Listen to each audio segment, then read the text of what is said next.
আম গাছের আম ফল ভিন্ন রকম টেস্ট, পেয়ারা গাছের পেয়ারা ফল ভিন্ন রকম টেস্ট, আবার জাম গাছের জাম ফলটা অন্যরকম টেস্ট। কাঁঠাল গাছের কাঁঠাল, এত বড় কাঁঠাল, কাঁঠালের ভেতরে ছোট্ট ছোট্ট সারগুলো বানালাম, প্রত্যেকটা সার কত মিষ্টান্ন।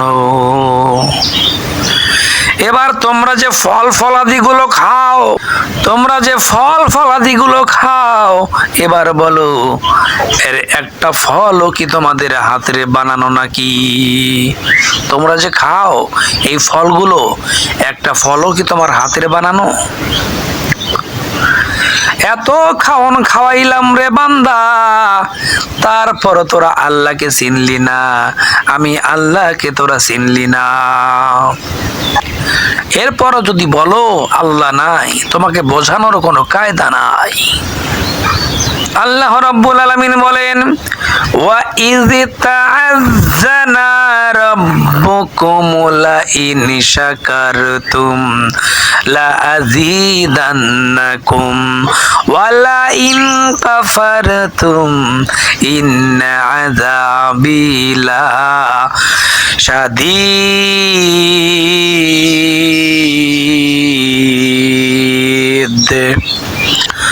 তোমরা আমার নিয়ামত খাও আর আমি আল্লাহর শুকরিয়া গুজার করো, আমি আল্লাহর শুকরিয়া আদায় করো, আমি আরো নিয়ামত বাড়িয়ে দেব। আর শুকরিয়া আদায় করবি না, ওরে বান্দা, শুকরিয়া আদায় করবি না, মস্ত বড় শাস্তি দেব। খেয়াল করে দেখো,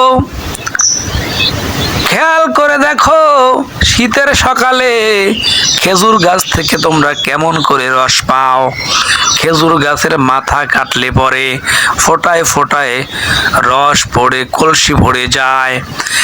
যে খেজুর গাছের মাথা কাটলে পরে মিষ্টান্ন রস বের হয়, ওই খেজুর গাছের গোড়া কাটতে কাটতে যদি 3 মাইল পর্যন্ত চলে যাও, কিয়ামত পর্যন্ত কাটতে থাকো, মাথা কাটলে যেমন রস বের হয়, মিষ্টি রস বের হয়, গোড়া কাটলে ওই রকম রস কি বের হয় নাকি?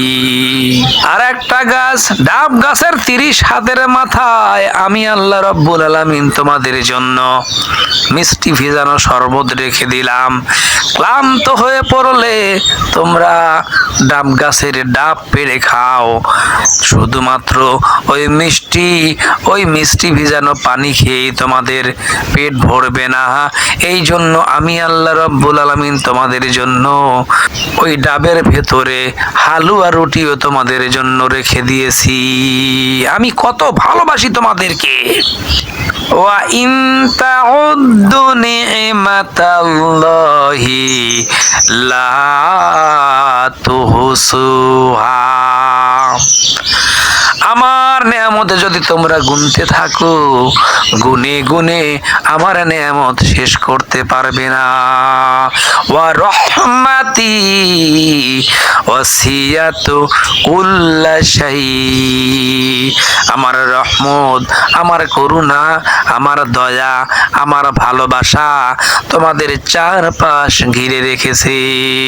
আমার দয়া, আমার করুণা ছাড়া তোমরা বাঁচতে পারো না।